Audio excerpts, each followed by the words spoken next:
सभी को मेरा जय भीम। मैं दलित दस्तक से डॉक्टर सतीश प्रकाश आज आपके बीच में एक बड़ा गंभीर विषय है और इस पर मैं चर्चा करने के लिए आपके बीच में उपस्थित हुआ हूँ। दोस्तों, पिछले जब से ये महामारी जो है पूरी दुनिया में फैली है, एक शब्द जो है, स्पेशली दुनिया में तो मैं नहीं कह सकता, लेकिन पूरे भारत में एक शब्द बड़ा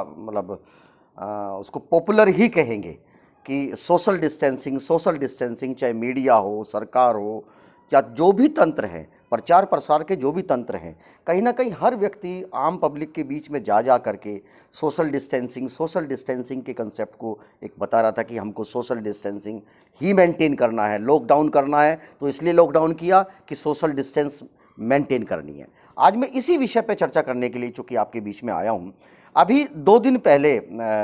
जो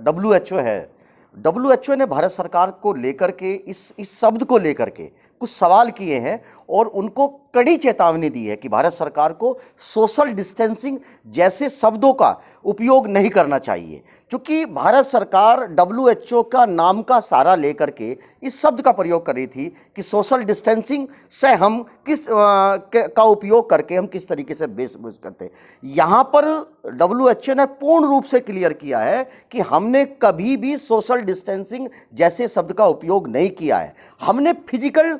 डिस्टेंस की बात की है, सोशल डिस्टेंस की बात WHO ने नहीं की है, फिजिकल डिस्टेंस की बात की है। और मैं आपके बीच में इसलिए आया हूं कि पिछले 1 महीने का जो शोर है, जो महामारी के बीच में जो शोर है, उस शोर में कहीं ना कहीं ये सोशल डिस्टेंसिंग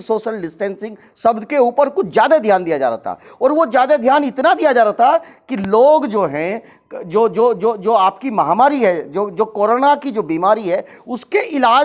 इलाज को कहीं ना कहीं, उसके इलाज का जो रूप है वो कहीं ना कहीं सोशल डिस्टेंसिंग के माध्यम से ही देखना चाह रहे थे, जबकि वो एक्चुअल शब्द जो है कहीं ना कहीं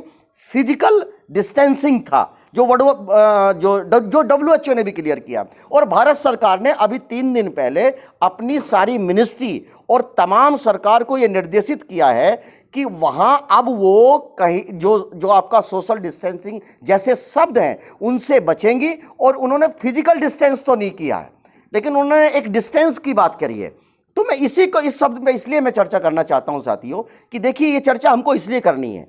कि महामारी के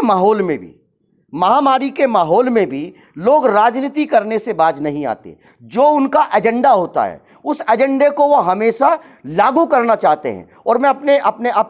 अपने लोगों से, जो वीकर सेक्शन के लोग हैं, उनके बीच में ये बात इसलिए कहने के लिए आया हूं कि इस देश का हजारों साल का जो सामाजिक आंदोलन का जो सार है, वो सार ही इस बात के ऊपर आधारित है कि हमको किसी भी तरीके से जो सोशल डिस्टेंस है, लोगों के बीच में जो सोशल डिस्टेंस है, जो किसी धर्म की वजह से या किसी मजहब की वजह से जो सोशल डिस्टेंस क्रिएट हुआ था, सारे सामाजिक मूवमेंट उस सोशल डिस्टेंस को कम करना चाहते हैं। और सरकार है कि चूंकि देखिए, सरकार से ये उम्मीद करने की जरूरत नहीं थी। मैं बिल्कुल क्लियर हूं, क्योंकि सरकार एक निश्चित विचारधारा को मानने वाली है, इसमें कहीं कोई दो राय नहीं। और सरकार के ऊपर जिन लोगों का या जिन संगठनों का नियंत्रण है, या सरकार जिन संगठनों के द्वारा संचालित है, उन संगठनों के एजेंडे में आज भी ये बात पूर्ण रूप से समाहित है कि वो सोशल डिस्टेंसिंग को कम नहीं करना चाहते, सोशल डिस्टेंसिंग जैसे कंसेप्ट को बना के रखना चाहते हैं।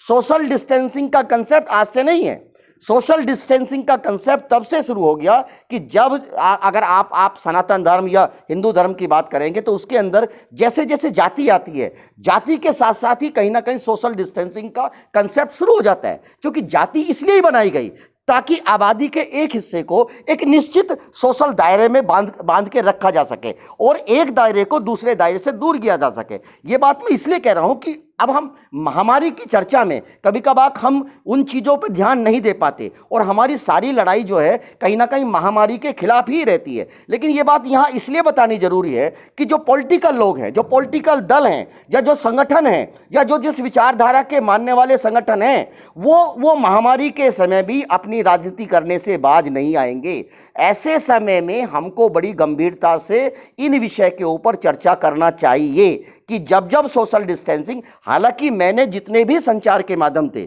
उपलब्ध माध्यम थे, मैंने पहले दिन से ही सोशल डिस्टेंसिंग का जब कंसेप्ट रखा गया तो मैं पहले दिन से ही इसका विरोध किया कि ये सोशल डिस्टेंसिंग नहीं है, ये फिजिकल डिस्टेंस है। लेकिन कहीं ना कहीं सरकार के ऊपर जो प्रचार का तंत्र है या सरकार की जो व्यवस्थाएं हैं, उन व्यवस्थाओं का सरकार ने भरपूर उपयोग किया और उसके अंदर जो छुपी हुई भावना थी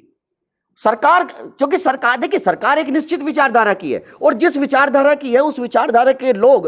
कहीं ना कहीं जो सोशल डिस्टेंस है उसको बढ़ाना चाहते हैं और जो सामाजिक संगठन है या वीकर सेक्शन के लोग हैं वो सामाजिक डिस्टेंस को कम करना चाहते हैं। तो आप ये बात को मैं आपके बीच में इसलिए कहना चाहता हूं कि हमको महामारी के बीच में, इसमें कहीं कोई दो राय नहीं कि लॉकडाउन होना चाहिए था और फिजिकल डिस्टेंस कम होनी चाहिए थी, क्योंकि सोशल डिस्टेंस कहां कम कर रहे थे आप? अगर सोशल मीडिया के साधनों का उपयोग करते हुए आप सोशल डिस्टेंस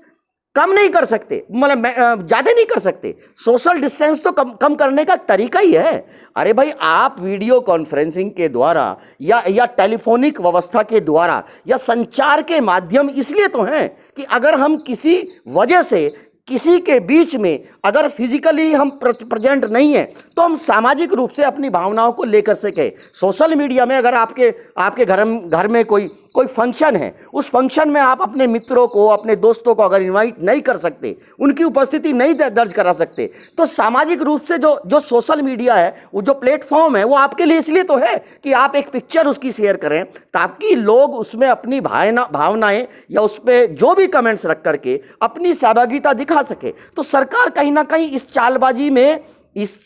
में कहीं, मुझे ऐसा लगता है कि सरकार इस चालबाजी में कहीं ना कहीं कामयाब रही है। उसने सोशल डिस्टेंसिंग के कंसेप्ट को इस महामारी में अपने राजनीतिक हथियार के रूप में यूज किया है, लोगों के बीच में इस शब्द की कहीं ना कहीं महत्ता बढ़ाई है। मैं एक बात और बता दूं कि अभी मीडिया में अभी सोशल डिस्टेंसिंग के अगर कंसेप्ट की आप बात करें तो ये प्रचलन, कुछ लोग कहते हैं कि ये बहुत पुराना है और ये बहुत पुरातन टाइम से है। जब महामारी आई, चाहे प्लेग आई या हैजा आया, तो लोगों ने इस कंसेप्ट को यूज किया। वहां सोशल डिस्टेंसिंग नहीं था, वहां भी फिजिकल डिस्टेंसिंग था। और अगर फिजिकल डिस्टेंसिंग के कंसेप्ट का अगर आप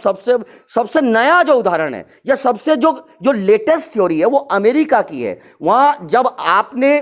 जब अमेरिका के ऊपर 9/11 के जो अटैक हुए, उस अटैक के बाद में अमेरिका में ऐसा लगा कि हमको अगर बाय चांस ऐसी कोई महामारी या ऐसा कोई माहौल क्रिएट हो जाता है या केमिकल वेपन्स कोई कंट्री यूज करता है या ऐसा कोई जैविक हथियार यूज करता है, ऐसी स्थिति में हम कैसे यूज करेंगे? तो अमेरिका के दो बड़े फेमस डॉक्टर थे, डॉक्टर हेस और डॉक्टर मेकर। उन्होंने जो बुश को ये कंसेप्ट सबसे पहले दिया और उन्होंने कहा कि अगर हम ये फिजिकल डिस्टेंस को मेंटेन करने का एक कंसेप्ट रखें, और उसमें एक रॉबर्ट ग्लास, एक साइंटिस्ट है, उनकी बेटी है, उस बेटी ने सबसे पहले अपने स्कूल के एक प्रोजेक्ट में इस कंसेप्ट को यूज किया। तो जहां इतनी थ्योरी है, वहां आप अगर पूरी दुनिया में आप फिजिकल डिस्टेंस की बात करते हैं और वही शब्द इंडिया तक आते आते अगर सोशल डिस्टेंस में परिवर्तित हो जाता है और हमको पता नहीं लगता और हमारे लीडर्स को पता नहीं लगता, हमारे संगठन के लोगों को नहीं पता लगता, तो ये कहीं ना कहीं एक चिंता का विषय है। ये बात मैं आपको इसलिए कहना चाहता हूं कि हालांकि अब हम महामारी से लड़ रहे हैं, लॉकडाउन की व्यवस्था है और आप इसमें यह नहीं कह सकते कि फिजिकल डिस्टेंस हो या सोशल डिस्टेंस हो, अल्टीमेटली हमारा सबका उद्देश्य जो है कहीं ना कहीं महामारी के खिलाफ ही है। लेकिन हमको यह भी मानना पड़ेगा कि हमको कभी भी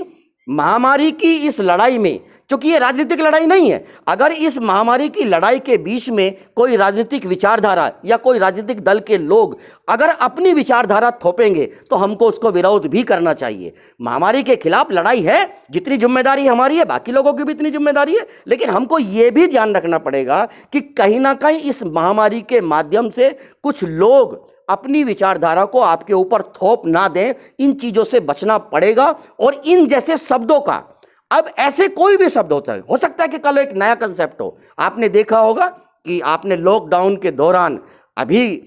चूंकि अभी एक कंसेप्ट था कि उनको चूंकि उससे एक दिन पहले जनसंघ खत्म हो रहा था और बीजेपी बन रही थी, जनसंघ का अंतिम दिन था, लेकिन आपने डेट तय करी और उस दिन कहीं ना कहीं आपने लॉकडाउन के माध्यम से, चाहे वो कोरोना वॉरियर्स के नाम पर या देश के एक जन भावनाओं के नाम पर आपने वो सेलिब्रेशन किया है ना, तो इन चीजों से कहीं ना कहीं आपको जागरूक रहना पड़ेगा और आपको ये भी मानना पड़ेगा कि महामारी की इस लड़ाई में जो राजनीतिक दल हैं या जो सामाजिक संगठन हैं, उनको अपने अपने अगर सरकार की कोई खामी नजर आती है या सरकार की किसी बात से वो सहमत नहीं है, तो उनको अपने मन में ये संशय नहीं रहना चाहिए कि ऐसे दौर में हमको विरोध करना चाहिए या विरोध नहीं करना चाहिए। विरोध का सिर्फ एक ही तरीका नहीं हो सकता कि आप सड़क के ऊपर जाकर के विरोध करें। जब तमाम प्लेटफॉर्म, जब आपके पास तमाम सोशल मीडिया है, उस सोशल मीडिया के ऊपर आप अपनी बात कह सकते हैं, या संगठन है, आप लिखना तो दे सकते हैं ना, आप प्रत्यावेदन दे सकते हैं, आप लिखित शिकायत कर सकते हैं। देश के तमाम ऐसी जो संवैधानिक संस्थाएं हैं, उन संस्थाओं को आप लिख करके दे सकते हैं।